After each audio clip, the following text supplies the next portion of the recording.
Veuillez vous asseoir, s'il vous plaît. Honorable Président de l'Assemblée nationale, qu'il vous plaise à présent de bien vouloir prendre la parole pour l'ouverture de la séance. La séance est ouverte. Honorables députés et chers collègues, l'ordre du jour de notre présente séance comporte un seul point, à savoir l'ouverture de la session ordinaire de mars 2025 en application des dispositions de l'article 115, alinéa 1er, point 2 de la Constitution et de l'article 68, alinéa 1er, point 2 du règlement intérieur de l'Assemblée nationale. Comme de coutume, en pareille circonstance, permettez-moi, chers collègues, de prononcer mon discours de circonstance. Est-ce que l'ordre du jour est adopté? Qui sont pour? Qui sont contre? Merci. Donc je peux prononcer mon discours. Je commence d'abord par m'excuser pour ces légers retards dits aux embouteillages dans les couloirs. Honorable Président du Sénat, estimés collègues, Excellente Madame la Première ministre, chef du gouvernement, Monsieur le Président de la Cour constitutionnelle et Président du Conseil supérieur de la magistrature, Monsieur le Procureur général pour la Cour de cassation, Monsieur le Procureur général près la Cour de cassation, Madame la Première Présidente du Conseil supérieur, du Conseil d'État, Monsieur le Procureur près le Conseil d'État, Monsieur le Premier Président de la Haute Cour militaire, Monsieur l'Auditeur général près la Haute Cour militaire, Monsieur le Premier Président de la Cour des comptes, honorables membres des bureaux de l'Assemblée nationale et du Sénat, honorables députés et sénateurs, Mesdames et Messieurs les membres du gouvernement, Messieurs les présidents des institutions d'appui à la démocratie, Mesdames et Messieurs les ambassadeurs et chefs de mission diplomatiques, Mesdames et Messieurs les représentants des organisations spécialisées du système des Nations Unies et des organisations internationales, Messieurs les représentants des chefs et chefs des confessions religieuses, Mesdames et Messieurs les officiers généraux et supérieurs des forces armées et de la police nationale, Honorable Président de l'Assemblée provinciale de la ville-province de Kinshasa, Messieurs les gouverneurs de la ville-province de Kinshasa, Mesdames et Messieurs les membres du bureau de l'Assemblée provinciale de la ville de Kinshasa, Madame la bourgmestre de la commune de Lingwala, distingués invités en vos titres et qualités respectifs, Mesdames, Mesdemoiselles et Messieurs. Après 3 mois de vacances parlementaires qui n'ont pas été de tout repos, ni pour vous ni pour moi, je voudrais vous exprimer ma joie de vous retrouver en ce jour pour poursuivre ensemble les nobles tâches que notre peuple nous a confiées. En effet, c'est en application des articles 115 de la Constitution et 68 des règlements intérieurs que s'ouvrira ce jour la session ordinaire de mars 2025. Cette session ordinaire s'ouvre sur une note particulièrement amère, considérant la détérioration de la situation sécuritaire dans notre pays, particulièrement dans les provinces de l'Ituri, du Nord Kivu et du Sud Kivu. En effet, contre les droits internationaux et contre l'impératif d'unité des peuples africains, le Rwanda a entrepris à travers la rébellion d'M23 une campagne militaire injustifiée et particulièrement meurtrière consacrant la violation de notre souveraineté et de l'intégrité de notre territoire. Tout en réitérant avec la plus grande fermeté notre condamnation de cette agression, c'est ici l'occasion de saluer le courage et la bravoure de nos forces armées qui luttent sans relâche aux côtés des patriotes wazalendo pour défendre notre patrie au péril de leur vie. Je vous invite donc à vous lever pour observer une minute de silence en mémoire de ces vaillants combattants, mais aussi en mémoire de toutes les Congolaises et de tous les Congolais, ainsi que toutes les personnes dont les vies ont été injustement fauchées dans cette guerre qui dure depuis plus de 3 décennies maintenant.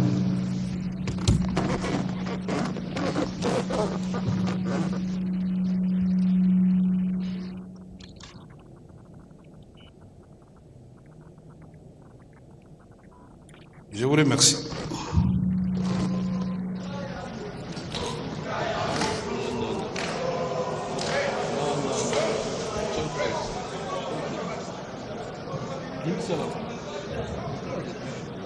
Tout en réitérant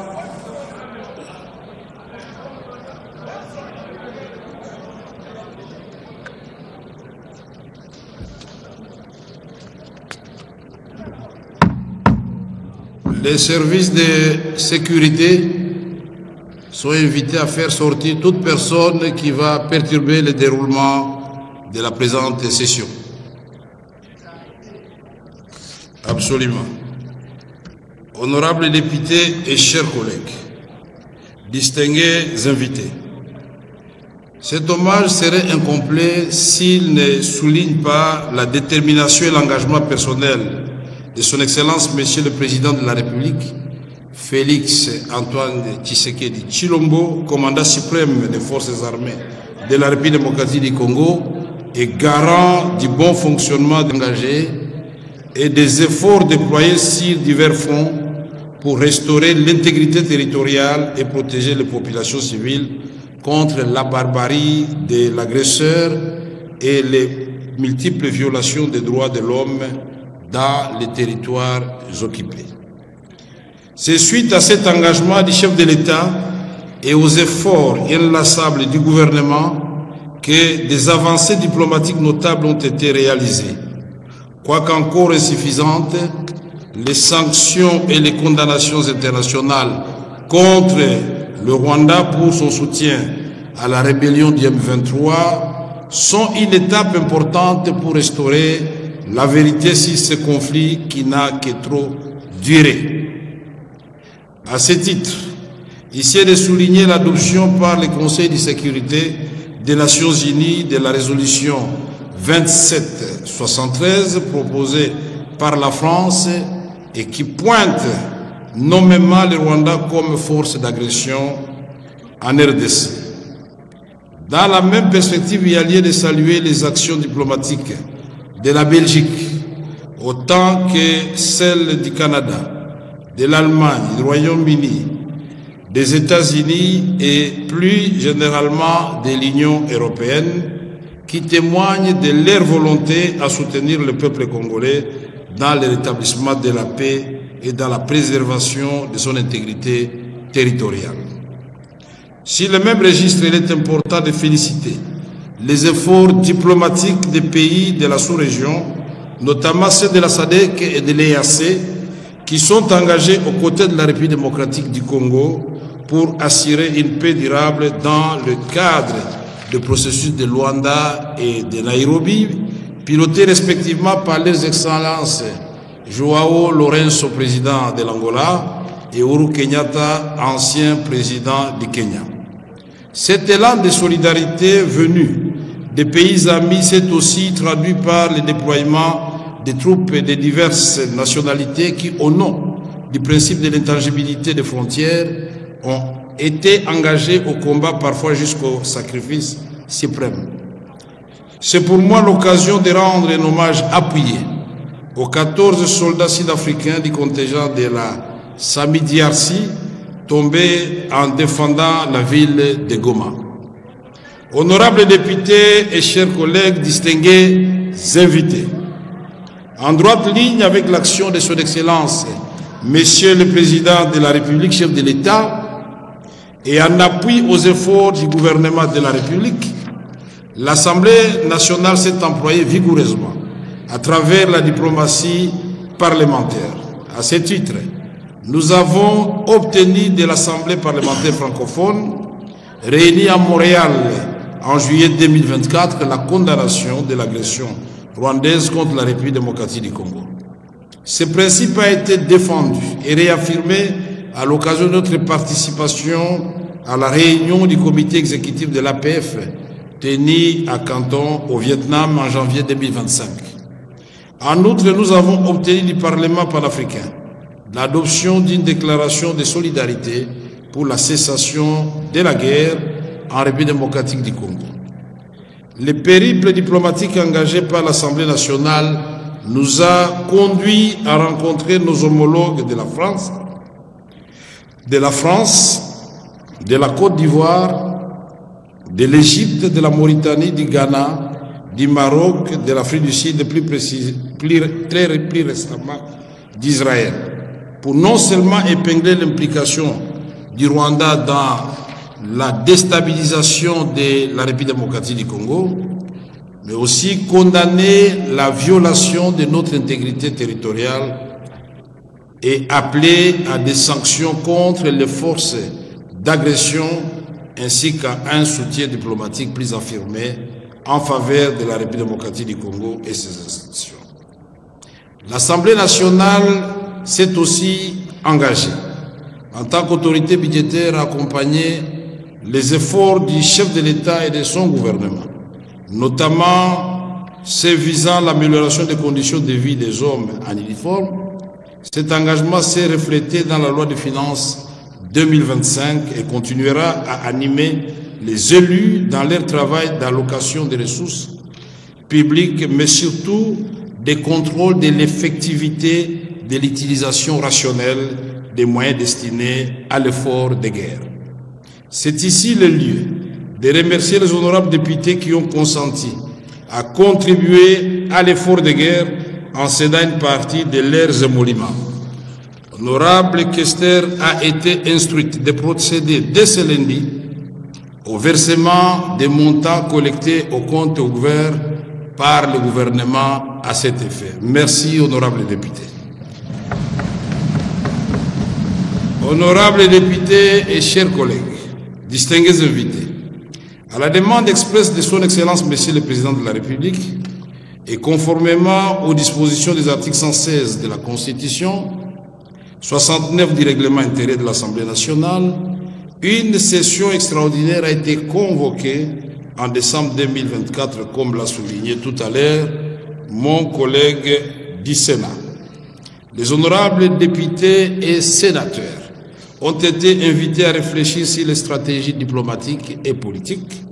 de sortie de crise en appui à l'action déjà entreprise par le gouvernement. Une série de propositions concrètes a été élaborée et soumise à la meilleure attention du chef de l'État.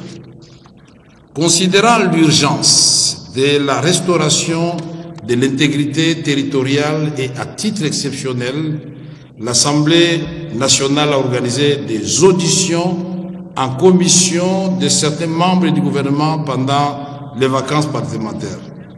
Il s'est agi principalement des vice-premiers ministres, ministres de l'Intérieur, de la Défense et de la fonction publique, du ministre d'État du Budget ainsi que du ministre des Finances. Les recommandations issues des dites auditions seront soumises à l'examen de la plénière avant leur transmission au gouvernement. Honorables députés et chers collègues, distingués invités, durant la session ordinaire, conformément à l'article 145 du règlement intérieur, les élus sont appelés à déposer au bureau dans un délai de 15 jours à dater de l'ouverture de la session. Cette session sera consacrée à l'examen des matières adoptées par la conférence des présidents au cours de sa réunion de vendredi 14 février 2025. Par ailleurs, l'Assemblée nationale s'attellera à l'examen pour avis des résolutions du Conseil supérieur de la Cour des comptes, conformément à l'article 41 de la loi organique numéro 18/24 du 13 mars 2018 portant composition et organisation de la Cour des comptes. Aussi, La présente session examinera-t-elle les rapports de la Commission électorale nationale indépendante, Commission des droits de l'homme, CDH en sigle, et le rapport du Conseil supérieur de l'audiovisuel et de la communication, C5. Honorables députés et chers collègues, à l'appel du chef de l'État quant à l'unité et à la cohésion nationale, face aux innombrables menaces existentielles, la nécessité historique de la survie et de la conservation de notre peuple l'emporte largement sur et trouver les moyens politiques de bâtir une vision unifiée de l'histoire et de l'avenir de notre pays. J'en appelle ici aux dignes élus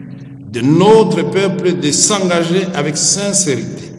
dans la lutte contre toute forme de discrimination et stigmatisation pour rassembler les Congolaises et Congolais de toute origine et appartenance politique autour de l'impératif de préserver la paix et la sécurité autant que l'intégrité de notre territoire pour les générations actuelles et futures. C'est dans ce cadre que l'initiative législative portant sur la lutte contre le tribalisme, le racisme et la xénophobie devra faire l'objet d'une attention soutenue. C'est au prix du dépassement de l'horizon des intérêts individuels que nous préserverons notre pays du spectre de la balkanisation qui plane sur lui depuis quelques décennies. Alors que les forces de la division sont activement à l'œuvre et recherchent à tout prix à fragiliser la cohésion nationale, notamment à travers les réseaux sociaux, je voudrais, en ma qualité de président de l'Assemblée nationale, vous encourager, vous, élus du peuple, à user de toute votre influence au sein de la population et de la classe politique pour consolider cette unité, véritable rempart contre les assauts de l'ennemi et vecteur de mobilisation. Par ailleurs, il serait illusoire d'envisager la paix sans se doter des moyens militaires indispensables à sa pérennisation. Je rappelle donc l'impératif d'augmenter les capacités dissuasives de l'armée nationale, tant pour prévenir les conflits que pour lui permettre de répondre de manière autonome à toute menace, qu'elle soit de l'intérieur ou de l'extérieur. Menace qui compromettrait la stabilité, la sécurité et l'intégrité territoriale de la République démocratique du Congo. Il faudrait que le monde sache qu'aucun Congolais n'acceptera que les forces de la division l'emportent sur l'esprit d'unité, de cohésion hérité des pères de notre nation. C'est pour cela que je vous invite, honorables députés, à examiner la possibilité d'introduire sous la forme la mieux adaptée et selon la faisabilité technique et financière le service national et le service militaire obligatoire pour mobiliser de façon coordonnée et méthodique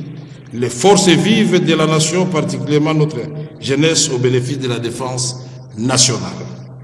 In fine, je voudrais relever que la situation tragique que nous traversons n'est malheureusement pas propre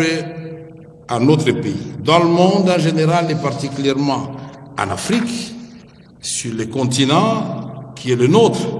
d'autres peuples souffrent, au Burkina Faso, au Niger, au Mali, des effets néfastes des conflits militaires inutiles et évitables. Plus près de nous, le Sud-Soudan. Cet élan de solidarité auquel je vous ai convié devrait donc s'étendre au-delà des frontières de la République démocratique du Congo pour que les Africains arrêtent d'endeuiller d'autres Africains et que les ressources naturelles dont nous disposons en abondance soient le catalyseur d'une prospérité partagée et non plus une source de convoitise, d'opprobre et de malédiction. L'histoire enseigne que des peuples autrefois belligérants ont si trouvé la voie d'une coopération harmonieuse et mutuellement bénéfique. Faudrait-il citer ici l'exemple de la France et de l'Allemagne? Honorables députés et chers collègues distingués invités, en ces moments particuliers consacrés à la promotion des droits de la femme, Je voudrais saluer l'engagement de la femme congolaise qui œuvre sans relâche et contribue de façon significative à la vie nationale. Nous nous engageons à les accompagner dans toutes les initiatives visant à renforcer leur autonomisation et leur participation à la vie politique. Honorable Président du Sénat, estimés collègues, Excellence Madame la Première ministre chef du gouvernement, Monsieur le Président de la Cour constitutionnelle et Président du Conseil supérieur de la magistrature, Monsieur le Procureur général près la Cour constitutionnelle, Monsieur le Premier Président de la Cour de cassation, Monsieur le Procureur général près la Cour de cassation, Madame la Première Présidente du Conseil d'État,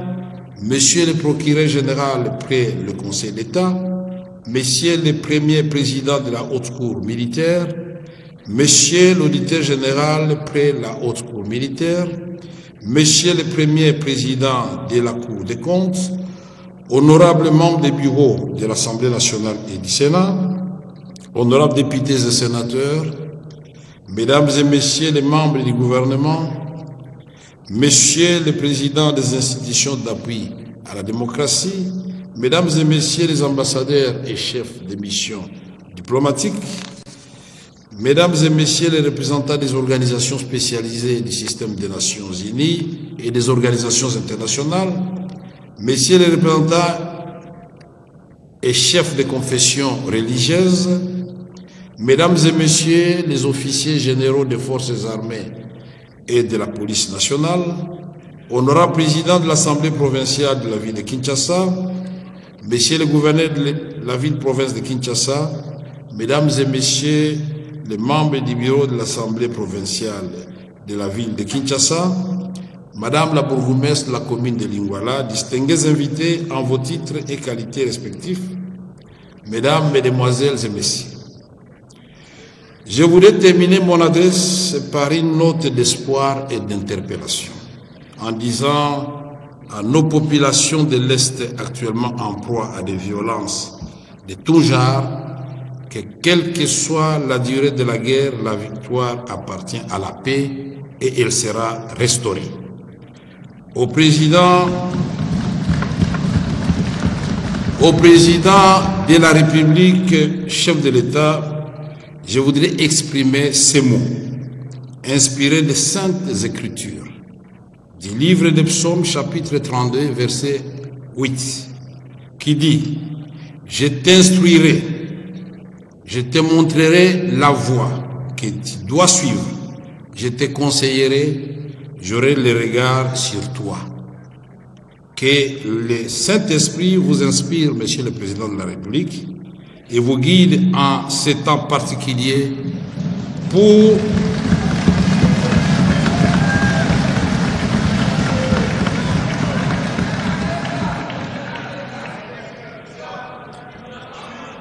au président de la République, chef de l'État, Félix Antoine Tshisekedi Tshilombo. Je voudrais exprimer ces mots inspirés des Saintes Écritures du livre des Psaumes, chapitre 32, verset 8, qui dit « Je t'instruirai ». C'est Dieu qui dit à Félix « Je t'instruirai,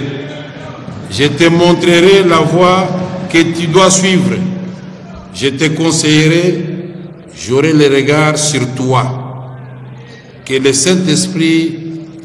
vous inspire, là c'est moi maintenant qui l'ai dit, vous inspire et vous guide en ce temps particulier pour s'accomplir le miracle du bâton de Moïse, afin que les obstacles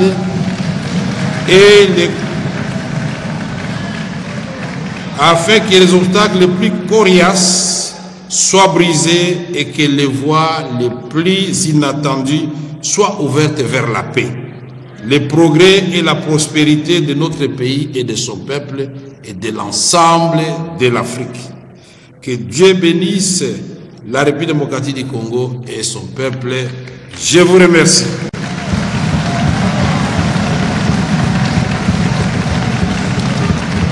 Rose Kalongola. Honorables députés, chers collègues, j'allais le faire En plénière, nous venons de recevoir à l'instant même la contribution de 23 700 $ américains des pasteurs de la ville de Mbujimayi qui seront remis à Madame la questeur pour verser dans le même compte. Madame la Première ministre, vous êtes gâtée. Je remercie les révérends pasteurs de Mbujimayi.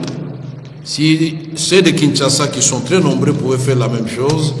et d'autres provinces, je crois que la quête serait intéressante.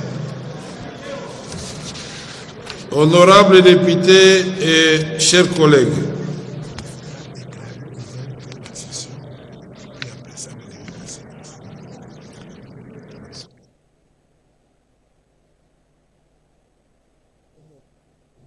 c'est bien. Honorables députés, ceci étant, je déclare ouverte la session ordinaire de mars 2025. Je vous remercie, honorables députés, chers collègues. Notre ordre du jour étant épuisé, la séance est levée.